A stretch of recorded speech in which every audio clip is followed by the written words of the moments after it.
If you watch my Insta stories, you may have seen like 1 million people in the shop. If I can find some footage of it, I'll show it here. Obviously,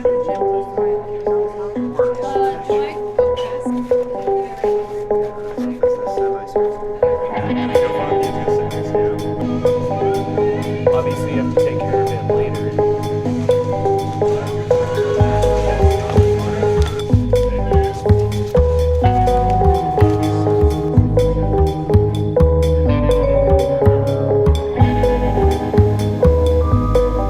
That was my friends from Grace City Music. You probably saw the print that I did, the fox print with the torn eyes and all that.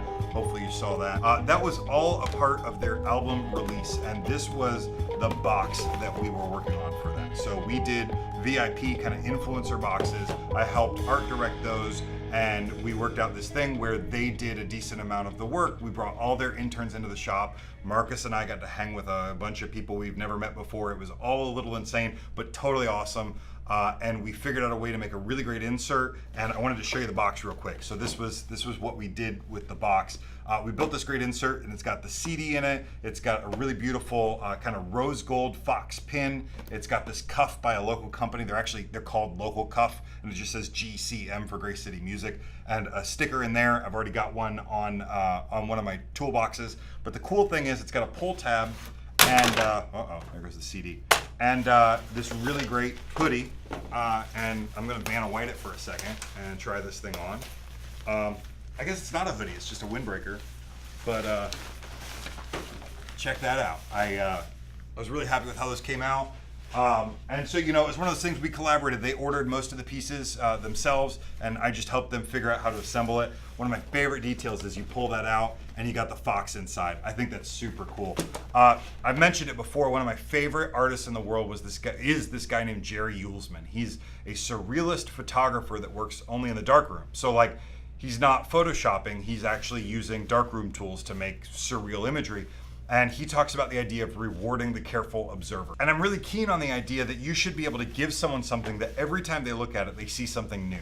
There are all sorts of different things in here and just places where stuff's hidden. So I was really happy with how these came out. And the idea was each one on the front came with a note from Chase, the director of the program. We found a really great silver Sharpie that worked well with the silver ink on this, and it just it tied it all together. It was a cool deal.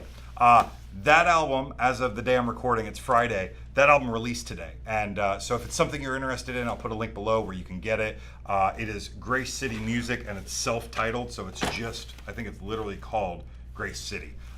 So it's something you should check out if you're into that kind of thing. I also got something super cool in the mail. A few years ago, I did the invitation for the Knot Gala. Now, the Knot is one of the really big wedding magazines out there, and every year they do a gala at the New York Public Library. And I had reached out to my friend Jess Gordon. She's probably one of the coolest wedding planners / designers in the world. She's got a really great, really modern, irreverent style that I really dig. And I reached out to her and was able to work with her on invitations when she did the Knot Gala. It's at the New York Public Library. It's actually coming up this year in October. I forget which holiday it is in October. Is it President's Day? Is that the holiday that's in October, Marcus? I forget, but it's one of those Monday holidays, right? And that one, they always have the gala. And the year that I did it was actually the 5th anniversary of the gala. And the 5th anniversary, if you did not know, is the wood anniversary. So we did a wood invitation. I was really happy with this. However, one of the things that I have since learned, because I've grown a lot since then, is the scale at which I should have done this. This is probably about half the size I should have made it. It would have been way cooler if it were bigger. The reality is the press that I was using at the time, I couldn't have foil stamped any bigger than this. This was kind of pushing the limits for me already. This is bigger than most pieces I had done at that point. I think it's 5 by 9. I probably would have tried to go like, you know, at least 7 by 12, but I was really happy with how it came out. Bring this up because this year's the Knot Gala invitation just showed up. Cece from Cece New York, one of my favorite competitors, if you will. Cece did this. She's done quite a few years of it. They're always incredible. I haven't opened it up yet myself, so I thought we'd open it up together. So this is the invitation. You probably noticed there are no stamps on it. That's because I thought this was a really great move on their part. The stamps were actually on the cellophane bag that this came in. That kind of makes everything a little more pristine when you get it. Also, the cellophane bag means you don't damage the envelope in the mail quite as bad. even the most beautiful stuff in the world, the USPS is prone to cause some stuff with. So anyway, I have not seen this before other than I did peek at this for a second. I love the idea of doing an integrated liner where there is no separate liner for the envelope. You print the envelope on one side, the liner on the other. You know, this is duplexed, which is pretty beautiful. Again, CC always does incredible work. Huge wax seal on here. I love the wax seal. I can also tell that this has been printed, so I want to take this off super carefully if I can. So I'm actually going to cut through this wax seal. There it is. All right, not too much damage. Check that out. Holy crap, what a giant foil press that must be. I can like max out at like 8 by 10, maybe a little bit bigger on my press. This is a gorgeous, huge press. Man, isn't that freaking awesome, Marcos? Wow, check that out. I can't read it upside down, so I'll read it in a minute. And then this is one of my favorite things. I can't tell. I'm gonna assume that most of this was printed digitally, which is something that people are doing a lot now, which I think is really beautiful, is combining foil stamping and digital. And the really cool thing about the way it's done here is because it's this watercolor effect, the register doesn't have to be super tight on it, which is awesome because foil stamping and digital register in different ways, and sometimes getting those to line up perfectly doesn't make sense. So when I design combined processes, I try to design with a little bit of fudge factor. It looks like that's probably the case here. I mean, yeah, it's still beautiful. And, you know, beautiful double thick sheet. I don't know if you could see that.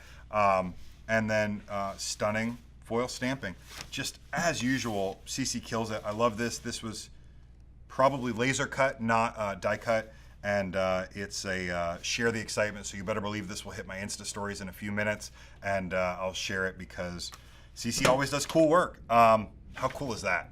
So I am going to try to get to New York and go to this thing. I don't know if I can. We'll see. So I had something happen this week that I think is something worth discussing because it can be a confusing thing for clients of really any kind of creative business. If you listen to my neighbor Horace, he's a loudmouth sometimes. If you watch this, Horace, I do love you. So this project came up this week and the client had their own designs. They were working on them. And really, I was just kind of guiding how we were executing and printing it for them. And so they had a pretty tight timeline and they're friends of mine. So under normal circumstances, if it were a tight timeline, I would charge a rush fee and all these other things. In this case, I just made sure to charge my retainer to secure spot and production because we only had 6 business days to get a fairly complicated little project done. And so I said, you know, pay this fee up front, the retainer, which is part of the overall fee, the overall cost of the piece we were printing, and that will save the spot. And in a couple days, by this date, I need the art, and then we can do everything in time. And as is prone to happen sometimes, because there are a bunch of moving parts, some things changed, and they really kind of wanted to move in another direction. Totally fine, except they asked for their retainer back. And the challenge with that is, the reason that creatives charge a retainer or a fee up front, particularly when it's rush or time sensitive work, is in order to say yes to you, I have to say no to other things. In order to be able to do that project in the time allotted, today's Friday, I'd actually scheduled for yesterday and today to be full production days for that project. And because of that, I had to push back other projects, push back ordering other things, move things out of the way, and also was not able to say yes to some people because I had to block that time out. And so the challenge is this, and I totally understand from the consumer side, when something like that happens and if you pay a $500 retainer and then move in another direction, you kind of feel like you paid $500 for nothing. The thing is, you really did pay for something. You paid for my focus. And there are times that we buy things and we decide we don't want them. You know, maybe it's a pair of jeans that you thought you were gonna love and they just sit in your closet and you never use them. Did you really, buy something useful then? Probably not. You chose that it didn't have the value that you thought it did. It's kind of the same thing with creative work. When a creative person charges a fee up front to save time in a production schedule or to save time in their design schedule or whatever it is, they're doing that because of what's called opportunity cost. By saying yes to you, we have to say no to other people and other things. And in doing so, that's value. We're providing you value. And so it can be challenging. I remember a time where I waited to collect final payment on projects until right before I mailed them. And I shifted that a few years ago, and thank God I did, because literally like a week or two after I did, I ran into a project where I had a corporate client. I charged them their deposit, which was half of the project, and they just walked away from it. They just completely walked away. I think what had happened was the person I was dealing with had been overspending, and they fired her. And so they wanted to kind of tighten in the reins and not spend so much money, and I respect that. The challenge would have been, had I done this under the way I used to work, I would have done all the work. I would have done all the production, everything would have been done, and all of that costs about what the deposit was. That means I would have done all of that work for literally no money at all. And so by shifting the other way, by charging that deposit up front and then the balance for production, what I'm saying is that first part is what I get paid in order to commit to you. It's my commitment to you, and so I charge for that.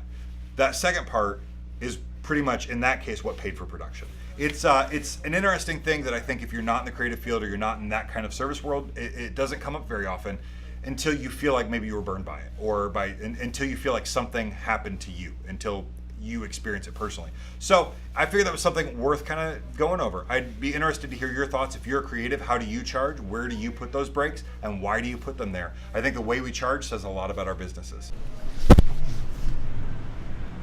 That right there is Horace's shop. This is my shop. That's Mark. All right, so thank you so much. Hopefully you're seeing this on Monday, which means I'm going to do another one this week. I've been trying to do 2 a week and it hasn't happened. We're going to make it happen this week. I've got some really exciting projects coming up. Some of them are going to be multi-part series, all sorts of wild stuff going on. Until then, see you next time.